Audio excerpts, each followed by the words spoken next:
המוח, איבר הבקרה המרכזי של הגוף.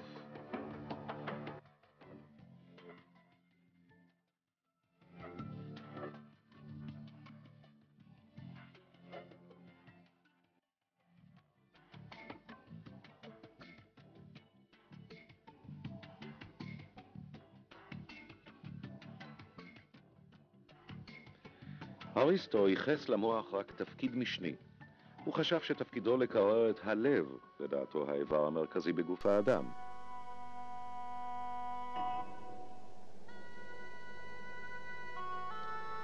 גיילן האמין שהמוח, חוט השדרה והעצבים ההיקפיים הם חלקים של מערכת אחת, מערכת העצבים.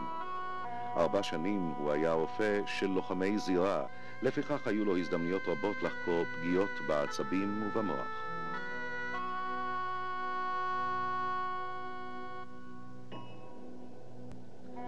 בימי הביניים עבד רוב הידע הרפואי של ימי קדם והוחלף באמונות תפלות. מחלות עצבים רבות יוחסו להשפעה של שדים או קדושים. נעשו ניסיונות לריפוי מחלת הנפילה והמחולית באמצעות גירוש שדים, תהלוכות ועליות לרגל.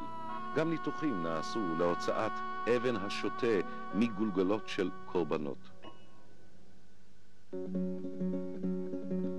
בתקופת הרנסנס היה גוף האדם לנושא מחקר. הלכה וגברה הנטייה להתעלם מאיסור נתיחת מתים.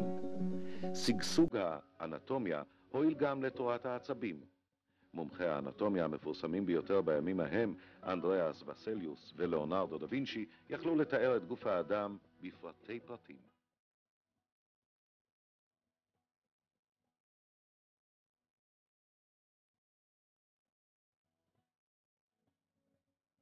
ב-1664 פרסם תומאס וויליס את התיאור המדויק הראשון של מבנה המוח.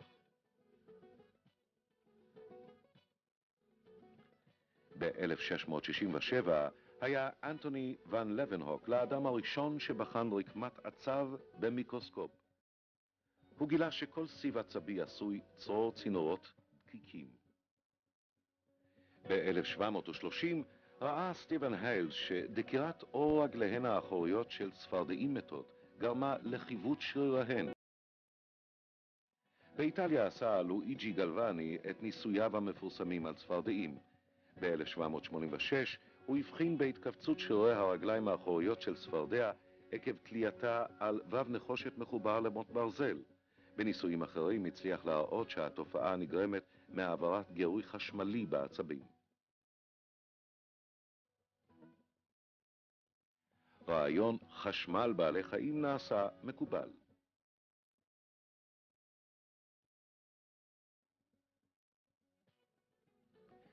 מלומדים לא מעטים במאה ה-18 האמינו שעם גילוי תופעת החשמל נמצא עקרון החיים.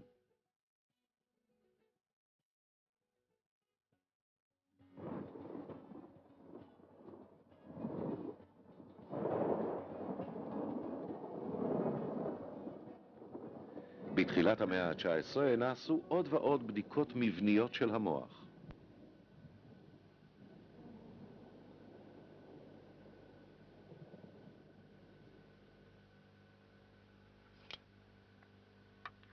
אבל רק המצאת המיקרוטום, מכשיר לפריסת קטעי רקמה דקיקים, אפשרה להמשיך את המחקרים האנטומיים מבעד למיקרוסקופ. פרטי מסת המוח התגלו באמצעות צבעים וטכניקות צביעה מיוחדות.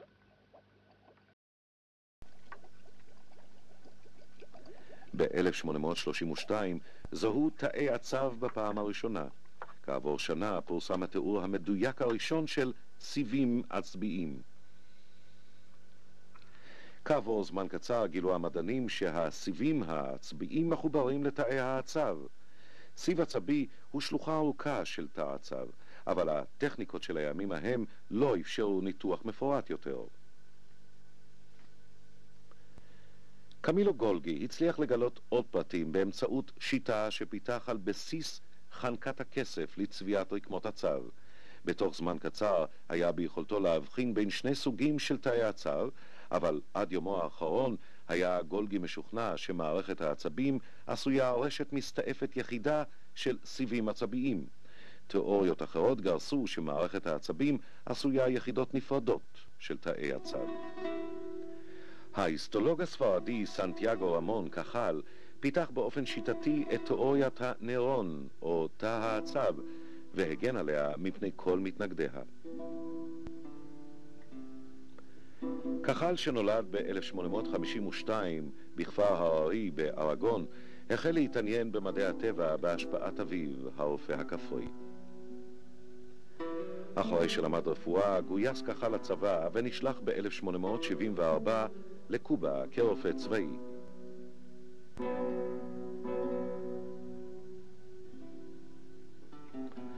קובה הייתה בעיצומה של מלחמת אזרחים, וספרד שלחה חיילים לדכא את ההתקוממות.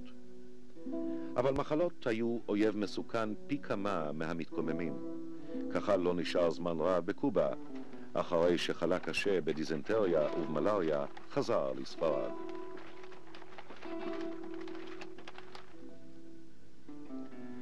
בחסכונות משכורתו קנה קחל מיקרוסקופ והמשיך במחקר הרפואי שלו. אחד מחיבוריו המדעיים הראשונים עסק בקצות עצבים בשרירים. עד מהרה מונה קחל למנהל המוזיאון לאנטומיה בסרגוסה, אבל שכרו היה זעום.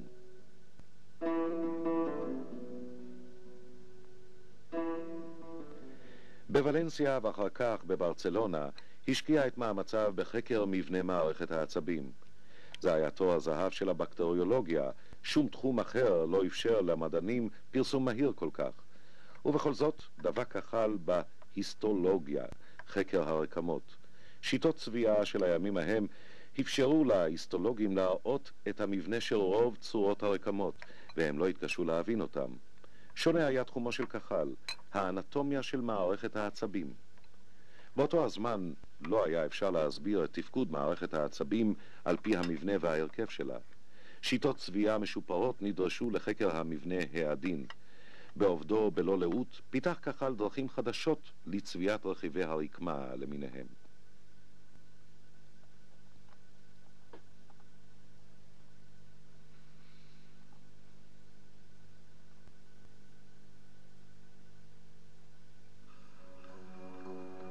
ב-1892 מונה קחל לפרופסור להיסטולוגיה באוניברסיטת מדריד ועבד בה עד מותו. שם השלים את מחקרו החשוב ביותר.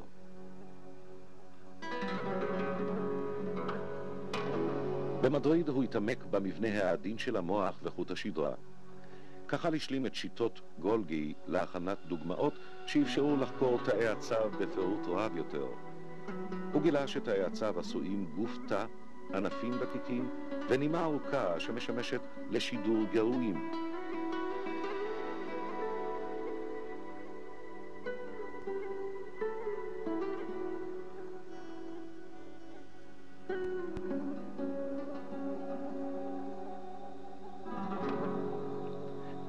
הרעיון שמערכת העצבים עשויה תאים יחידניים כבר הועלה ב-1887 על ידי שני חוקרים אחרים, ויליאם היס ואוגוסט פורל.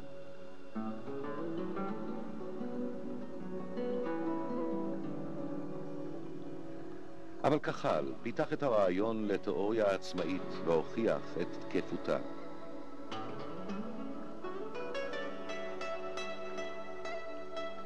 על אף עבודתו הקשה התפנה קחל לתחביבים אישיים, שחמט וכתיבה.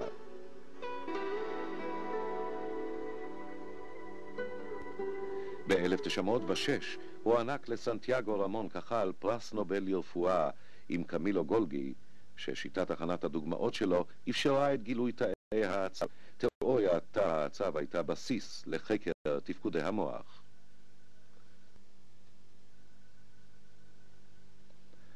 התופעה של חשמל בעלי חיים שהציג גלווני עם צפרדע לא הייתה יכולה להיחקר בלא ציוד מתאים. רק עם המצאת הגלבנומטר באמצע המאה ה-19 הוכח שיש מתח חשמלי בסיבים עצביים. ב-1843 גילה אמיל דו בואה ריימון את העקרונות הבסיסיים להבנת ההולכה החשמלית של גירויים.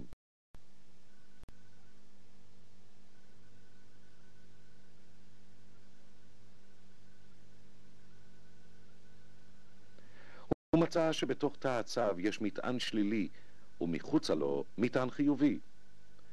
דחף הערעור מתרחש כשהמטענים מתחלפים לפתע.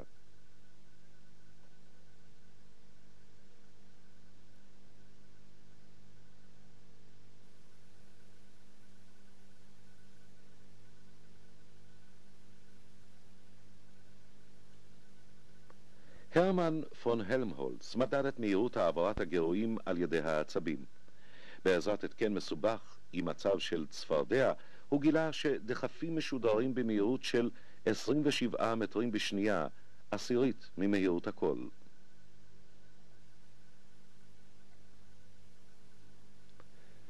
רק אחר כך אפשרה המצאת האוסילוסקופ לחקור את טבעם המדויק של התהליכים החשמליים המהירים. אבל מה קורה בסינפסה, הנקודה שכמעט נפגשים בה שני תאי הצב? בקצה של תא הצב יש כימיקלים בתוך בועיות זעירות שמשוחררות על ידי גירוי חשמלי.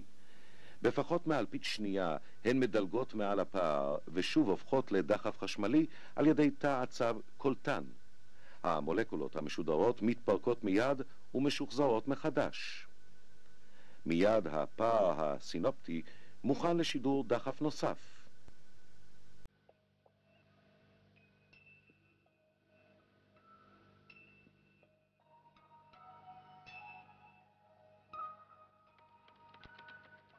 המתווך העצבי הראשון, אצטיל קולין, התגלה בתחילת שנות ה-20 בידי הכימאי האוסטרי אוטו לוי.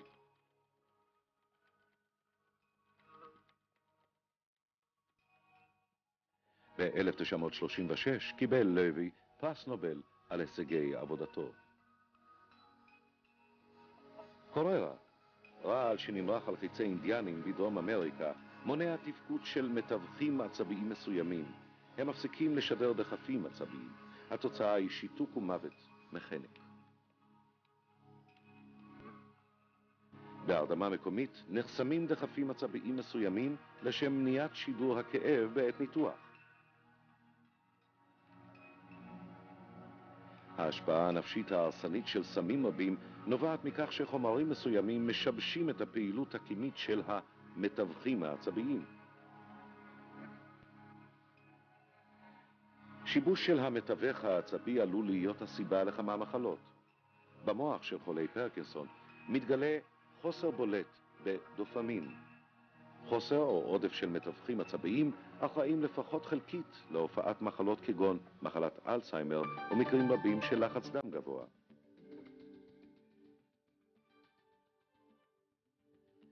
בידינו מידע רב על תאי העצב, אבל עדיין אנחנו רחוקים מלהבין את תפקודם המורכב ואת יכולתם. מנסים לגלות את סודותיהם באמצעות גישושים דקים יותר מסערת הדם. כיצד תאי הצב מעבירים את האותות? איך הם מתקשרים זה עם זה? הרי בגוף האדם קשורים זה לזה כמה מיליארדי תאי הצב במערכת אחת. קליפת המוח לבדה מכילה לפחות 30 ביליון תאי הצב שקשורים זה לזה בטריליון חיבורים ויותר.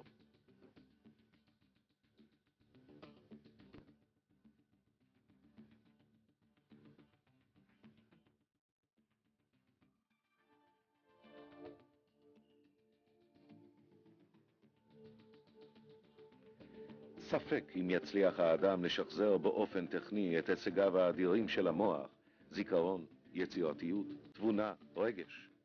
כישורים מופלאים אלה מבוססים על מבנה של אבני בניין הקרויות תאי עצב.